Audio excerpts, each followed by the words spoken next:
அந்த அலங்காரம், அதாவது அம்பாளுடைய அலங்காரம் அப்படிங்கிறதே ரொம்ப அழகா இருக்கும். வைத்தீஸ்வரன் கோயில் காலையில பாத்தீங்கன்னா ஒரு சின்ன பொண்ணு மாதிரியே இருக்கும். ஒரு 11 மணிக்கு பாத்தீங்கன்னாக்க ஒரு கல்யாண பொண்ணு மாதிரி இருக்கும். பாவாடை தாவணி போட்டுக்கிட்டு ஒரு அழகா இருக்கிற மாதிரி ஒரு பொண்ணு மாதிரி இருக்கும். மத்தியானம் பாத்தீங்கன்னா கல்யாணத்துக்கு தயாராகிற பொண்ணு மாதிரி இருக்கும். சாயங்காலம் பாத்தீங்கன்னா கல்யாணம் முடிஞ்சு ஒரு பொன் குழந்தையோடு இருந்தால் எப்படி இருக்கும் அப்படி இருக்கும் அந்த அம்பாளுடைய முகம். இரவு பாத்தீங்கன்னா ஒரு 70 வயசுல இருக்கிற மாதிரி இருக்கும் அந்த அம்பாளுடைய முகம்.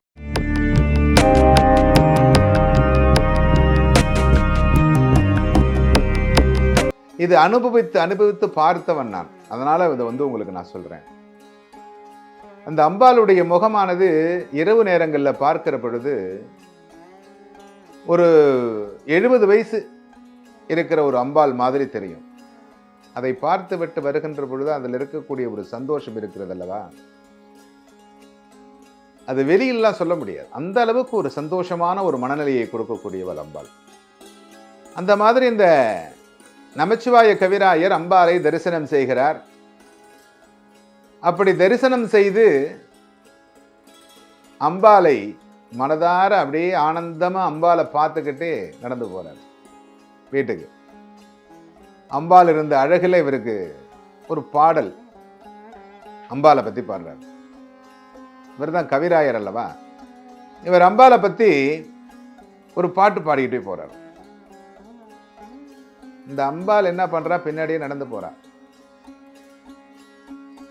அதுதான் சுவாமியும் அம்பாலும் எப்பொழுதும் சொல்லுகின்ற ஒரே வார்த்தை என்னன்னு தெரிஞ்சுங்க. அடியாருக்கும் அடியாராக இருக்கக்கூடியவர் தான். என்ன யாரை பிடிக்கும்? சுவாமிக்கு யாரை பிடிக்கும்? என்ன சாப்பாடு பிடிக்கும்? சாப்பாடெல்லாம் பிடிக்காது. அடியாருக்கும் அடியாராக இருக்கக்கூடியவர்கள் தான் சாமிக்கு பிடிக்கும்.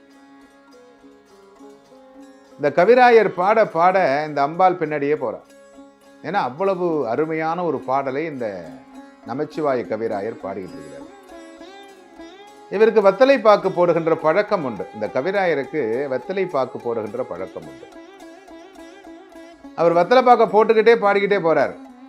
அப்படி பாடுகின்ற பொழுது இந்த வெத்தலை பாக்குல இருந்து வரக்கூடிய எச்சல் இருக்கு பார்த்தீங்களா, அது அம்பாள் மேல படுது. அம்பாள் இவர் பாடுகின்ற பாட்டுல ஆனந்தமா அப்படியே நடந்து போய்கிட்டே இருக்கா. இந்த எச்சல் மேல வந்து விடுறத கூட அம்பாள் பார்க்கல. ஏன்னா அவ்வளவு அருமையான ஒரு பாடலை அவர் பாடிக்கிட்டு இருக்கிறார். இவரும் வீட்டுக்கு போயிடுறார். பாடல் முடிந்தது. அம்பாலும் சன்னதிக்கு வந்து விடுகிறார். மறுநாள் காலையில அந்த அர்ச்சகர் கோவிலை திறந்து பார்க்கிறார். பார்க்கின்ற பொழுது அம்பாளுடைய புடவையில் வெற்றிலை பாக்கினுடைய எச்சல் இருக்கிறது. அங்கங்க திட்டுத்திட்டா இருக்குது, தெளிச்சிருக்குது. உடனே அவருக்கு என்ன செய்யறது அப்படின்னு தெரியல. அங்க இருக்கக்கூடிய போஷகர் அப்படிம்பாங்க அந்த காலத்துல, அதை நிர்வாகம் பண்ணக்கூடிய கோயிலுடைய அதிகாரி, அந்த கிராம அதிகாரியாகவும் அவர்களே இருப்பார்கள். இந்த போஷகரை கூப்பிட்டு சொல்றாங்க.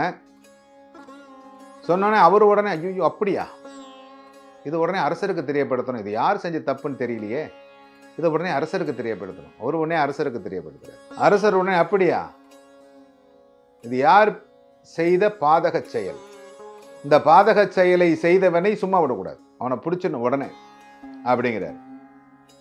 அன்றிரவு அந்த அரசருடைய கனவிலே இந்த அம்பாள் காட்சி கொடுத்து ஒரு அசிரீதியாக கூறுகிறாள். இந்த மாதிரி நமச்சிவாய கவிராயர் பாடுகின்ற பொழுது அவளுடைய பாட்டினுடைய இனிமையிலே நான் மயங்கி நடந்து செல்லுகின்ற பொழுது அது தவறுதலாக ஏற்பட்ட எச்சில், அதற்காக அவரை மன்னித்து விடு அப்படின்னு சொல்ற. உடனே அரசரும் துடிச்சு பிடிச்சு எழுந்திரிச்சு பார்க்குறார். எப்படி இருக்குது இந்த அசிரீரியை கேட்டோன்னா, இது எப்படி நம்ம எப்பொழுதுமே அரசன் நேரடியாக ஒரு முடிவு எடுக்க முடியாது. அம்பாலே சொன்னாலும் நேரடியாக முடிவு எடுத்துட முடியுமா? இது இவன் தான் செஞ்சிருக்கான் அப்படிங்கிறது நம்ம தெரிஞ்சுக்கணும் இல்லையா?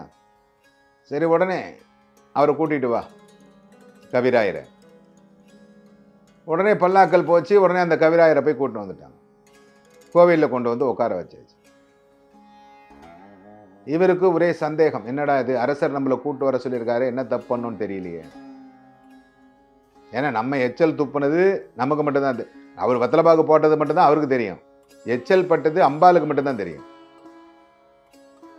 எதற்காக நம்மை அழைத்தார்கள் என்று தெரியவில்லையே என்று அவர் உட்கார்ந்திருக்கார். அரசு அங்கேருந்து வரார்.